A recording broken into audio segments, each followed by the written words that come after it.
Bonjour et bienvenue dans cette vidéo où je vais t'apprendre à te servir des mini-bases que tu as reçues dans ta boîte aux lettres. Les mini-bases, c'est en fait un kit de 7 patrons de base à l'échelle 1/4 que tu vas pouvoir utiliser pour t'entraîner au modélisme. Dans le kit, tu retrouves un buste, une jupe et un pantalon de base, donc avec le devant et le dos, ainsi qu'une manche. Ici, on ne se préoccupe pas de la taille car on s'en fiche vraiment. Tout ce qui va t'importer, c'est de savoir quelle modification tu vas vouloir faire, à savoir un déplacement de pince, l'ajout d'une parmenture, d'une croisure.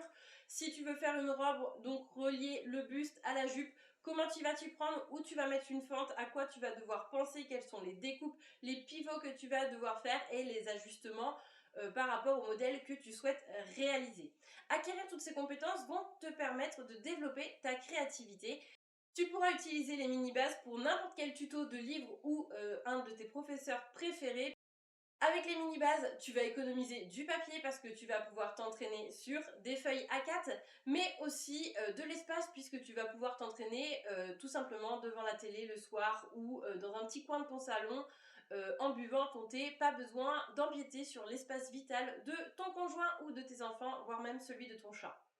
C'est d'ailleurs un outil que je n'avais pas quand j'étais prof parce que je n'avais pas pris le temps tout simplement de les réaliser, mais il m'aurait été bien utile lorsque j'avais une classe surchargée et que les élèves étaient obligés de travailler par terre avec leurs grandes feuilles de papier.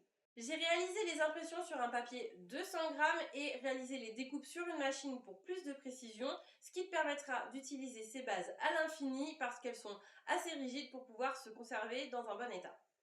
Je t'invite à ranger tes mini-bases et tous tes exercices dans la pochette d'instructions pour leur permettre de se conserver plus longtemps. Assez parlé, je change l'angle de ma caméra pour vous montrer ces mini-bases et vous les décrire et vous apporter quelques explications supplémentaires. Nous voici avec sûrement ce qui te servira le plus, les bustes de base. Donc tu retrouves ici le dos et ici le devant. Tu as différentes lignes du corps que j'ai pu noter sur l'une comme sur l'autre. Ici tu as la carrure devant, ici la carrure dos, ici la ligne de poitrine. Ça pourrait être aussi la ligne d'emmanchure parce que voilà, elle arrive au point. Il y a une petite différence entre les deux, mais là, si j'avais divisé les mesures par 4, ça aurait été difficile d'avoir les deux, ça n'aurait pas été très lisible. Et ici tu as la ligne de taille. Bien sûr il y a les pinces de cintrage devant et dos et la pince de poitrine. Les pinces sont obligatoires, ce n'est pas une option, surtout quand vous travaillez sur le tissu chaîne et trame, puisqu'il faut résorber l'ampleur du tissu à certains endroits.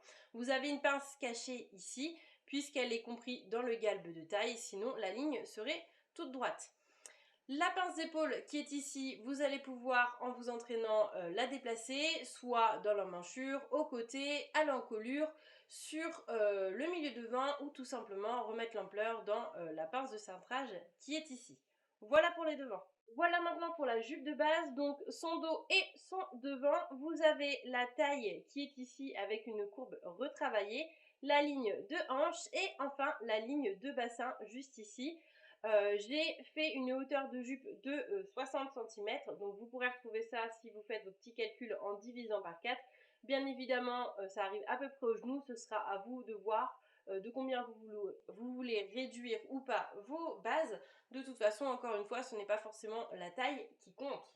Voici la manche où vous pouvez retrouver la ligne d'emmanchure juste ici et la ligne de coude. On vous a aussi tracé la ligne du milieu pour que vous puissiez vous repérer.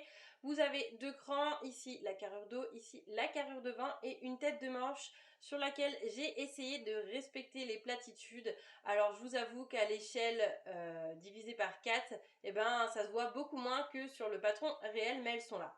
Petite précision sur la manche, faire une manche de base ne sert à rien puisque la manche va être tracée en fonction de votre buste. Il faut d'abord faire votre buste, lui apporter l'aisance, toutes les découpes que vous voulez et ensuite tracer votre manche. J'ai tout de même inclus la manche de base au kit parce que vous allez pouvoir tracer toutes les modifications que vous voulez faire, que ça soit sur cette manche de base là ou sur une manche que vous aurez tracée en fonction de votre buste. Elles auront à peu près les mêmes formes et du coup les transformations que vous ferez surtout au niveau de la tête de manche seront identiques. Pour ce qui est du pantalon, vous allez vous retrouver avec la ligne de bassin et la ligne de genou. Vous avez aussi les enfourchures devant et dos, plus marquées sur le dos évidemment, et pour chacune des bases, une pince de cintrage pour la taille. Voici le matériel dont vous aurez besoin. Un critérium pour être le plus précis possible. Ici, je vais aussi utiliser des feutres pour vous matérialiser les différentes lignes. Vous aurez besoin aussi de la base, mais aussi des ciseaux et du réglé. Je vais ensuite me munir de la base et d'une feuille A4 pour pouvoir la recopier. Je vais prendre mon critérium et je vais pouvoir faire le tour entier de cette base et surtout je n'oublie pas les pinces et je vais aussi me faire des petits crans au niveau des lignes du corps pour pouvoir les reproduire par la suite. Une petite vidéo en accéléré pour vous montrer tout mon processus de fabrication. Je reprends bien tous les repères, je viens retracer les lignes du corps et ensuite je viens découper ma base. Vous pouvez vous amuser à découper la pince de cintrage mais ce n'est pas obligatoire. Premier tuto avec le déplacement de la pince au niveau du côté. Je trace une ligne jusqu'à mon point de poitrine et je vais venir couper en laissant un seul petit millimètre de papier, voire moins, ce qui va permettre de pouvoir pivoter. Je passe à la découpe en laissant un seul petit millimètre et je viens basculer le haut de mon buste pour refermer la pince et l'ouvrir ailleurs. Vous allez pouvoir ainsi coller votre base sur la feuille et reproduire ces bases autant de fois que vous aurez de modifications.